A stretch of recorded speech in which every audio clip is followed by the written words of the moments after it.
Hey there, you looking kinda cute. Don't forget to subscribe and check out my other socials for more. Enjoy. You want me to do what?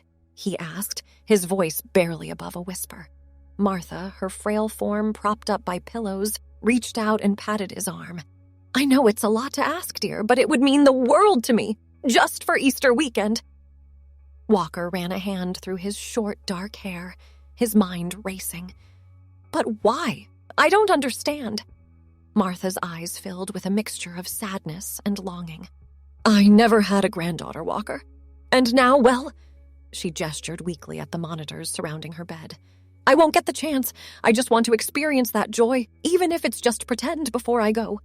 The weight of her words settled heavily on Walker's chest.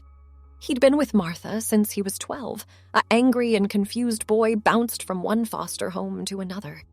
She'd taken him in, shown him patience and love, and helped him become the man he was today. How could he deny her this one request, as strange as it was? I don't even know where to start, he admitted, his brow furrowed. I'm not exactly feminine. Martha's face lit up, hope blooming in her eyes. Oh, don't you worry about that. I've got it all planned out. My friend Dolores from the salon has agreed to help. She's a wizard with makeup and wigs. Walker's eyes widened. Makeup, wigs, and dresses, of course, Martha added with a mischievous twinkle. You can't be my granddaughter in jeans and a t-shirt now, can you? A protest died on Walker's lips as he saw the excitement on Martha's face. It had been months since he'd seen her look so alive, so full of purpose. How could he possibly refuse? All right, he said finally, his voice rough with emotion. I'll do it. For you. Martha's answering smile was radiant. Oh, thank you, dear. You have no idea how much this means to me. The next few days passed in a whirlwind of preparation. Walker found himself swept up in Martha's enthusiasm, despite his lingering reservations. Dolores arrived at the house with an arsenal of beauty products and a determination that both impressed and terrified him. Sit still, honey, Dolores instructed, wielding an eyelash curler with expert precision.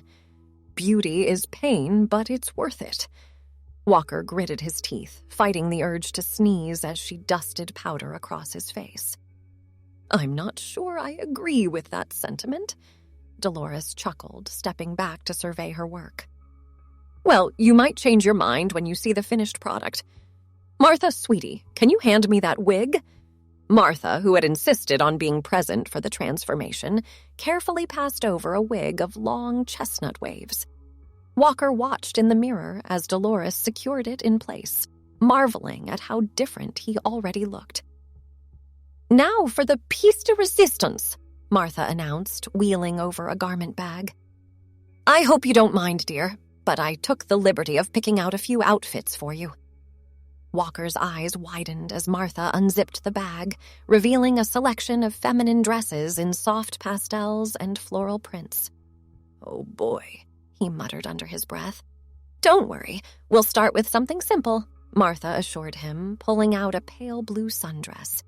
This one will bring out your eyes beautifully. With Dolores and Martha's guidance, Walker awkwardly stepped into the dress, fumbling with the zipper.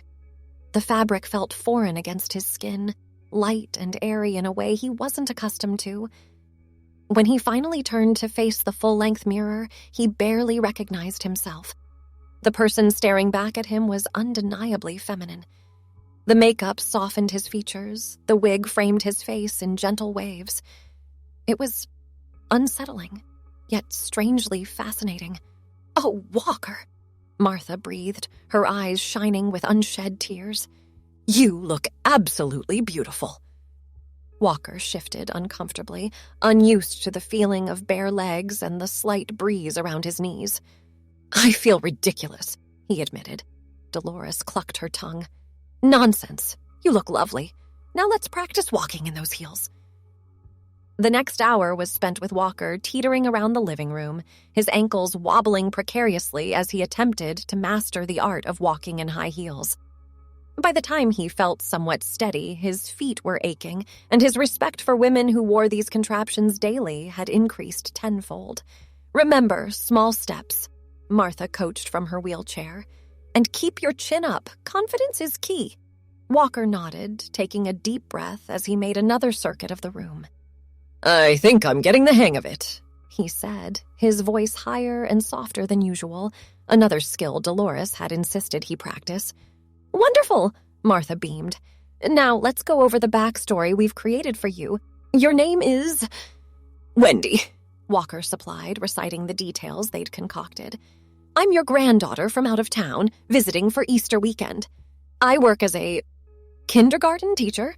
Martha nodded encouragingly.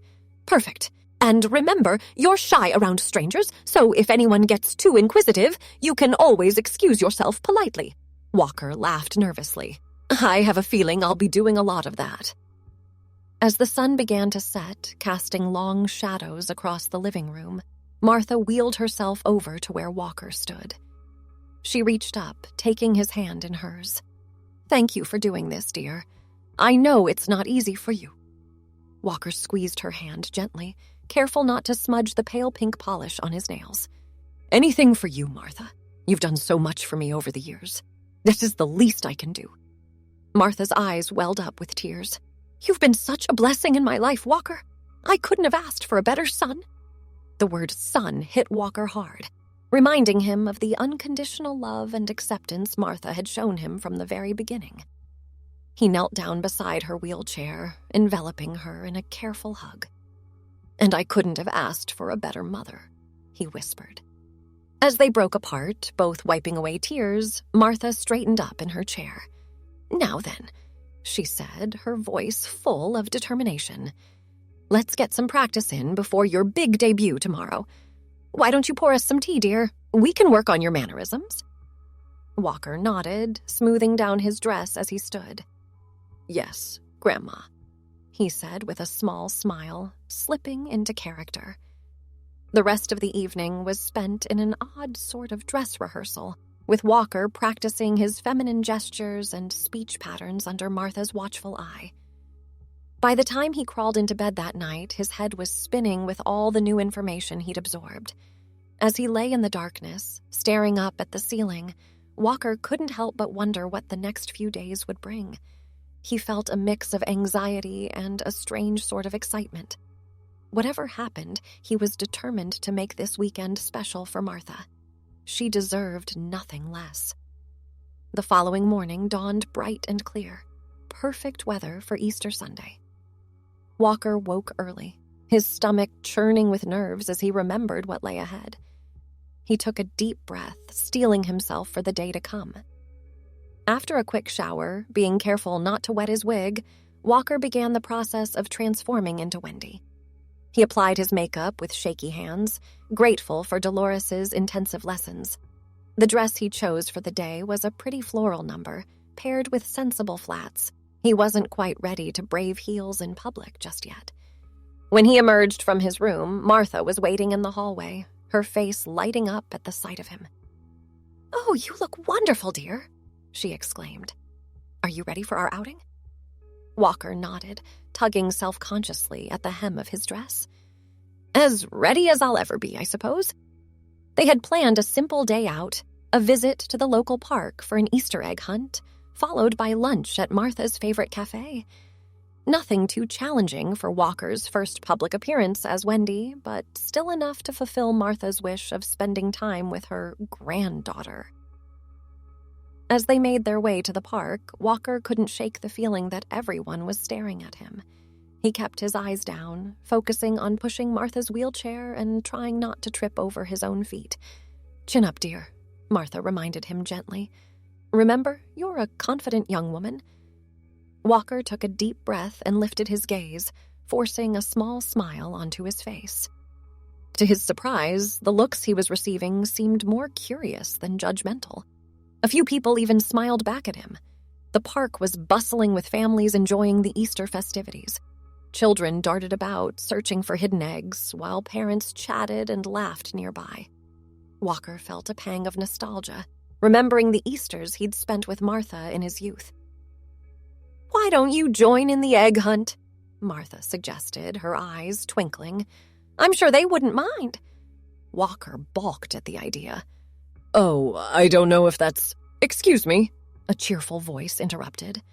Walker turned to see a woman in a bright yellow sweater approaching them. "We're always looking for volunteers to help hide eggs for the little ones. Would you be interested in lending a hand?" Before Walker could decline, Martha jumped in. "Oh, she'd love to. Wouldn't you, Wendy, dear?" Trapped, Walker nodded, pitching his voice higher as he replied, "Of course, I'd be happy to help." The woman beamed at him. "Wonderful! I'm Susan, one of the organizers. And you are—" "Wendy," Walker supplied, offering a tentative smile. "I'm visiting my grandmother for the weekend." Susan's gaze softened as she looked at Martha. "How lovely! It's so nice to see young people spending time with their grandparents. Come on, I'll show you where we're hiding the eggs." As Walker followed Susan, he couldn't help but feel a surge of warmth at being so easily accepted in his new role. Maybe this wouldn't be as difficult as he'd feared. The next hour passed in a blur of activity. Walker found himself enjoying the task of hiding colorful plastic eggs in clever spots around the park. He chatted with other volunteers, surprised at how easily conversation flowed when he wasn't constantly worrying about being discovered. When the hunt began, Walker returned to Martha's side, watching with amusement as children scampered about in search of eggs. "This is nice," he admitted quietly to Martha. "I'd forgotten how much fun Easter could be." Martha reached up to pat his hand. "I'm so glad you're enjoying yourself, dear. You know, you make a very lovely young woman." Walker felt his cheeks heat up at the compliment. "Thank you," he murmured, still not entirely comfortable with the idea. As they were preparing to leave the park, a familiar voice called out, "Martha, is that you?" Walker froze, his heart hammering in his chest as he recognized the speaker. It was David, a man he'd gone to high school with and had harbored a secret crush on for years. David had been kind to him back then, one of the few people who saw past Walker's tough exterior to the vulnerable boy beneath. Martha, oblivious to Walker's panic, waved David over. "David, how wonderful to see you! My, you've grown into such a handsome young man." David grinned, his eyes crinkling at the corners in a way that made Walker's stomach flip. "It's great to see you too, Martha. How have you been?" As Martha and David caught up, Walker stood awkwardly to the side, praying that David wouldn't look too closely at him. But of course, his luck couldn't hold out forever. "And who's this lovely young lady?" David asked, turning his warm brown eyes on Walker. Martha beamed proudly. "This is my granddaughter, Wendy. She's visiting for the weekend." David extended his hand, and Walker hesitantly shook it, acutely aware of how small and delicate his own hand felt in David's larger one. "It's a pleasure to meet you, Wendy," David said, his gaze lingering on Walker's face. Walker mumbled a greeting, his voice barely above a whisper. He could see confusion flicker across David's features, a hint of recognition that made his pulse race. "I'm sorry," David said slowly. "But you look incredibly familiar." "Have we met before?" Walker shook his head frantically, but Martha, misinterpreting his panic, jumped in. "Oh, Wendy's just shy around new people, but I'm sure you two would get along wonderfully. Why don't you join us for lunch?" David's face lit up at the invitation. "I'd love to, if you're sure I'm not imposing." Walker wanted to protest, to make up some excuse, but he couldn't find his voice. Instead, he found himself nodding along as Martha enthusiastically made plans. As they made their way to the cafe, Walker's mind raced. How was he going to get through an entire meal with David sitting across from him? And more importantly, how long could he keep up this charade before David figured out who he really was? The cafe was a quaint little place, with cheerful yellow walls and vases of fresh flowers on each table. Walker helped Martha get settled at a table near the window before taking his own seat, hyper-aware of David's presence beside him. "So, Wendy," David began as they perused their menus. "Martha tells me you're a kindergarten teacher. That must be rewarding work." Walker nodded, keeping his eyes fixed on the menu in front of him. "Yes, it's very fulfilling." he managed, his voice soft and higher than usual. David leaned in slightly, his brow furrowed. I hope you don't mind me saying, but you really do remind me of someone. Did you grow up around here, by any chance? Before Walker could respond, Martha interjected, Oh no, Wendy grew up out of state. She's only here for a visit. David nodded, but Walker could see that he wasn't entirely convinced. I see. Well, it must be nice to spend time with your grandmother. Martha's a special lady. She certainly is, Walker agreed, risking a glance at David. Their eyes met for a brief moment, and Walker felt a jolt of electricity run through him. He quickly looked away, his cheeks burning. As their food arrived, the conversation flowed more easily. Martha regaled them with stories from her younger days, and David shared anecdotes about his work as a veterinarian. Walker found himself relaxing slightly, even managing to contribute to the discussion now and then. It wasn't until dessert that things took an unexpected turn. As Walker reached for his water glass, his bracelet caught on the tablecloth, pulling it slightly. The movement caused his fork to clatter to the floor. Oh, let me get that for you, David said, bending down to retrieve the utensil. As he straightened up, his eyes widened in sudden recognition. Walker, he whispered, low enough that only Walker could hear. Walker felt as though all the air had been sucked out of the room. He stared at David, panic rising in his chest. I don't know what you're talking about, he stammered. David's expression softened, a mix of confusion and something else. Was that admiration? In his eyes. It is you, isn't it? I'd know those eyes anywhere. Walker glanced frantically at Martha, but she was engrossed in conversation with a waitress who had stopped by their table. He turned back to David, his heart pounding. Please, he whispered, don't say anything. Understanding dawned on David's face as he looked between Walker and Martha. He nodded slightly, a small smile playing at the corners of his mouth. Your secret's safe with me, he murmured. Then, loud enough for Martha to hear, he added, Wendy, would you like to take a quick walk with me? I'd love to show you the garden behind the cafe. Martha beamed at them. Oh, what a lovely idea. Go on, dear. I'll be fine here for a few minutes. Trapped, Walker had no choice but to agree. He rose shakily to his feet, smoothing down his dress as he followed David out to the garden. Once they were alone, David turned to face him. So, he said, a hint of amusement in his voice. This is certainly unexpected. Walker sighed, his shoulders slumping. It's not what you think. I'm doing this for Martha. She doesn't have much time left, and she always wanted a granddaughter. I couldn't say no. David's expression softened.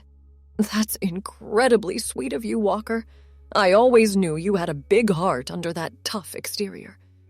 Walker felt his cheeks heat up at the compliment. You're not freaked out? David shook his head, a gentle smile on his face. Not at all. Actually, if I'm being honest, you look amazing. I mean, you always looked good. But this... He gestured to Walker's outfit. This suits you in a way I wouldn't have expected. Walker blinked in surprise, a warm feeling spreading through his chest at David's words. Really? I feel so... I don't know, out of place. Well, you certainly don't look it, David assured him. You carry yourself with a grace I never noticed before. It's beautiful, really. The sincerity in David's voice made Walker's heart skip a beat. He'd never imagined that David, of all people, would be standing here complimenting him like this. It was surreal, but not in an unpleasant way. Thank you, Walker said softly, meeting David's gaze. That means a lot, especially coming from you. David's smile widened. I'm just being honest, and I meant what I said. Your secret is safe with me. I think what you're doing for Martha is incredibly kind. Walker felt a wave of relief wash over him. I appreciate that. I was so worried about running into someone who knew me. I never imagined it would be you. Well, I'm glad it was me, David said, his voice warm. It's good to see you again, Walker. even if the circumstances are a bit unusual." They shared a laugh, the tension between them dissipating. As they walked back to the cafe, Walker felt lighter somehow, as if a weight had been lifted from his shoulders. The rest of the meal passed more comfortably, with Walker feeling more at ease in his role as Wendy. When it was time to say goodbye, David surprised him by leaning in and giving him a gentle hug. "Take care of yourself," David murmured in his ear.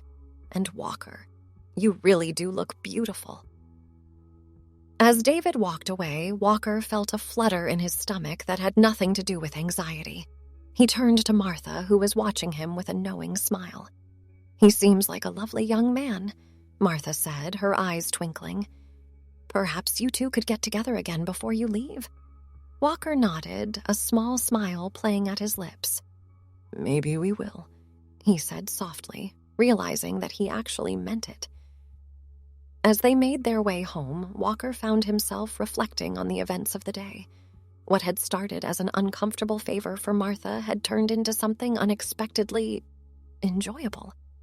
He felt a newfound appreciation for the effort women put into their appearance, and a strange sense of freedom in this temporary escape from his usual identity. Back at the house, as he helped Martha into her favorite armchair, she reached up and patted his cheek affectionately. "Thank you for today, dear. It was everything I hoped it would be, and more." Walker knelt beside her chair, taking her frail hand in his. "I'm glad, Martha. And you know what? I actually had a good time, too." Martha's eyes lit up. "Does that mean you might be willing to do this again sometime?" Walker hesitated for a moment, then nodded. "Yeah, I think I would. Maybe not all the time, but occasionally. For you." Martha's answering smile was radiant. "Oh, Walker, you've made an old woman very happy." As the weeks passed, Walker found himself slipping into the role of Wendy more frequently. It started with small outings, a trip to the grocery store, an afternoon at the park, always with Martha by his side. To his surprise, he began to enjoy these excursions, relishing the freedom to explore a different side of himself. David became a regular presence in their lives, often joining them for lunch or accompanying them on their outings. Walker found himself looking forward to these encounters, enjoying the easy camaraderie that had developed between them. There was an unspoken understanding, a shared secret that brought them closer. As Martha's condition deteriorated, Walker spent more time at her bedside, often dressed as Wendy. It seemed to bring her comfort, and he was grateful for any way he could ease her final days. On a quiet afternoon in late spring, Martha passed away peacefully in her sleep, with Walker holding her hand. As he sat there, still wearing the floral dress she had picked out for him that morning, he felt a profound sense of loss, but also gratitude for the unconventional bond they had shared.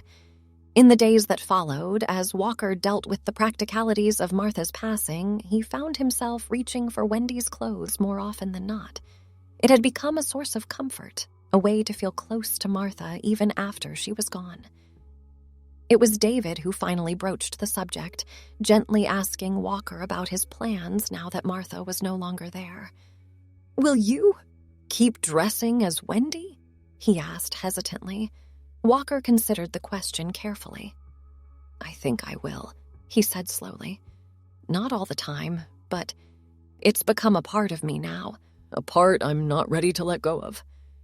David nodded, a warm smile spreading across his face. "I'm glad to hear that. You know, I've grown quite fond of both Walker and Wendy." Walker felt a blush creep up his cheeks. "Really?" "Really," David confirmed, reaching out to take Walker's hand. "And I'd like to get to know both sides of you better, if you'll let me." As Walker gazed into David's eyes, he felt a surge of hope for the future. Martha's unconventional request had led him down a path he never could have anticipated, opening his eyes to new possibilities and helping him embrace all facets of himself. "I'd like that," Walker said softly, squeezing David's hand. "I'd like that very much." Thanks for watching. Don't forget to check out my other socials if you want more wonderful content, early access, behind the scenes, and more. All links down below.